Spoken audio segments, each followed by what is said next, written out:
মঙ্গলে মহাকুম্ভে ভুটানের রাজা তিনি পৌঁছেছেন। ত্রিবেণীর মহাসঙ্গমে পুণ্য স্নান সারেন তিনি। আগাগোড়ায় তার সঙ্গী ছিলেন উত্তরপ্রদেশের মুখ্যমন্ত্রী যোগী আদিত্যনাথ। মহাসঙ্গমে ডুব দেওয়ার আগে প্রথা মেনে সূর্য নমস্কারও সারেন ভুটানের রাজা।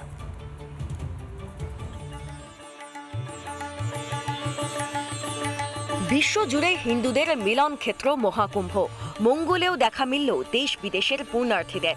মঙ্গলবার ত্রিবেণীর মহাসঙ্গমে পুণ্য স্নান সারলেন ভুটানের রাজা জিগমে খেসার নামগেল ওয়াংচুকও। এদিন সকালে লখনৌ বিমানবন্দরে অবতরণ করে ওয়াংচুকের বিমান। সেখানে তাঁকে অভ্যর্থনা জানান উত্তরপ্রদেশের মুখ্যমন্ত্রী যোগী আদিত্যনাথ। সেখান থেকে বিমানে প্রয়াগরাজে আসেন যোগী ও ওয়াংচুক।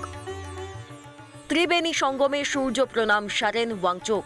গঙ্গার ঘাটে আরতিও করেন ভুটানের রাজা। মহাকুম্ভে স্নান সেরে যোগী আদিত্যনাথের সঙ্গে প্রয়াগরাজের হনুমান মন্দিরে আসেন ওয়াংচুক। সেখানেও পুজো দেন তিনি। ঘুরে দেখেন মহাকুম্ভের ডিজিটাল এক্সপেরিয়েন্স সেন্টার। এদিন শুরু থেকেই ভুটানের রাজার সফর সঙ্গী ছিলেন উত্তরপ্রদেশের মুখ্যমন্ত্রী যোগী আদিত্যনাথ। ভুটানের রাজার সঙ্গে একাধিক বিষয়ে আলোচনা হয়েছে বলে জানানো হয়েছে মুখ্যমন্ত্রীর দফতর থেকে। এদিকে বুধবারই মহাকুম্ভে অমৃত স্নানে আসছেন প্রধানমন্ত্রী নরেন্দ্র মোদী। তার আগেই প্রয়াগরাজে আঁটো সাঁটো করা হয়েছে নিরাপত্তা ব্যবস্থা। রিপাবলিক বাংলা। প্রয়াগরাজে প্রতিদিন কোটি কোটি ভক্তের সমাগম। মহাকুম্ভে স্নান সারছেন দেশ বিদেশ থেকে আসা পুণ্যার্থীরাও। এবারে প্রয়াগরাজে গিয়ে মহাকুম্ভে স্নান সারলেন রচনা ব্যানার্জি। সোশ্যাল মিডিয়ায় পোস্ট করলেন আবেগতাড়িত ভিডিও।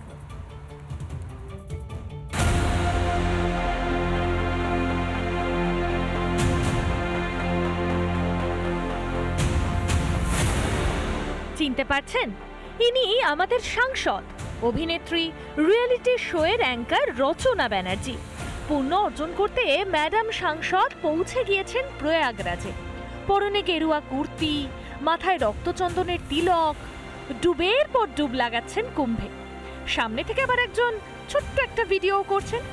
কুম্ভ স্নানে যাওয়ার আগে করে ফেললেন একটা ছোট্ট লাইভও। অনেক স্বপ্ন ছিল, অনেক আশা ছিল যে প্রয়াগরাজ আসবো, এবং আজকে বসন্ত পঞ্চমী, সরস্বতী পুজো, আমাদের আজকে এই শুভ দিনে গঙ্গায় যাব এবং সেই আশা স্বপ্ন পূরণ করার জন্য এখানে আসা। আপনাদেরকে নিশ্চয়ই জানাবো কেমন হলো আমার এই অভিজ্ঞতা। তিনি জলকে কুইন্টালে মাপতেন একটা সময়। তিনি বন্ধ কারখানা থেকে ধোঁয়াও খুঁজে পেতেন।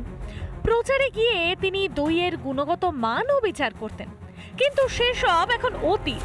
তৃণমূল সাংসদ আপাতত মনোনিবেশ করেছেন পুণ্য অর্জনে। করলেন আবেগ তাড়িত পোস্টও। কলকাতায় ফেরত যাবো, আপনাদের স্বপ্ন হয়ে গেছে। বড় পাওয়া, জীবনের সব থেকে বড় পাওয়া জীবন। হর হর মহাদেব। বিশ্বাস, ভক্তি ও ঐতিহ্যের মিলন মেলা, ঠিক এটাই নিজের পোস্টে লিখেছেন রচনা ব্যানার্জি।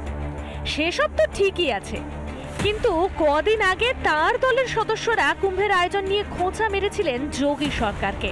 কোন এক বিখ্যাত গায়ককে রং দে তু মোহে গেরুয়া গানের জন্য রোষানলেও পড়তে হয়েছিল তার দলের বড়, মেজো, সেজো, ছোট নেতাদের। আর এবার গেরুয়া বসন পরে আবার শাস্তির মুখে পড়তে হবে না তো মাননীয় সাংসদকে। রিপাবলিক বাংলা। আজ দিল্লিতে বিধানসভার ভোট। প্রার্থীদের ভাগ্য নির্ধারণ করবেন দিল্লির জনতা জনার্দন। বিজেপি, আপ না কংগ্রেস, শেষ হাসি হাসবে কে, তার জন্য অপেক্ষা করতে হবে 8ই ফেব্রুয়ারি পর্যন্ত। কেজরির জেল যাত্রা থেকে যমুনা বিতর্ক, একাধিক ইস্যুতে এবারে দিল্লির ভোট।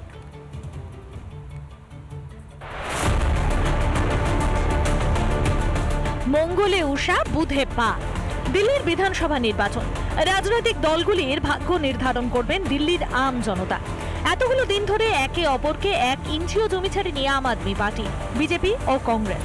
বুধে দিল্লির জনতা ঠিক করবেন এবার দিল্লির মুখ্যমন্ত্রীর কুর্সিতে বসবেন কে। 70টি বিধানসভা আসনে হবে ভোট গ্রহণ। সকাল 7টা থেকে সন্ধে 6:30 পর্যন্ত চলবে ভোটদান পর্ব। মোট ভোটার প্রায় 1,55,00,000। মোট বুথ সংখ্যা 13,766টি। ভোটের ফল বেরোবে 8ই ফেব্রুয়ারি শনিবার। এবার এক নজরে দেখে নেওয়া যাক এই নির্বাচনে কারা কতগুলি প্রার্থী দিয়েছে। নির্বাচনে আলাদা আলাদাভাবে লড়ছে ইন্ডির দুই শরিক আপ ও কংগ্রেস। আপ প্রার্থী দিয়েছে 70টি আসনে, কংগ্রেসও প্রার্থী দিয়েছে 70টি আসনে, বিজেপি প্রার্থী দিয়েছে 68টি আসনে। দুটি আসনে জোট সঙ্গী জেডিইউ ও এলজেপিকে ছেড়েছে বিজেপি। আবগারি দুর্নীতি থেকে সরকারি টাকায় কেজরিওয়ালের বিলাসবহুল শীষমহল, যমুনায় দূষণ নিয়ন্ত্রণের ব্যর্থতা থেকে নদীতে বিষ মেশানোর অভিযোগ। এই কদিনে এরকম একাধিক ইস্যুতে আবর্তিত হয়েছে দিল্লির রাজনীতি। সবশেষে দিল্লির জনতা কাদের গ্রহণ করে আর কাদের বর্জন করে সেটাই দেখার। রিপাবলিক বাংলা। নানা ধরনের কন্টেন্ট দেখার জন্য লাইক করুন, শেয়ার করুন আমাদের ফেসবুক পেজ, সাবস্ক্রাইব করুন আমাদের ইউটিউব চ্যানেল। পাশাপাশি অন্যান্য ব্রেকিং নিউজের জন্য অবশ্যই চোখ রাখুন রিপাবলিক বাংলায়।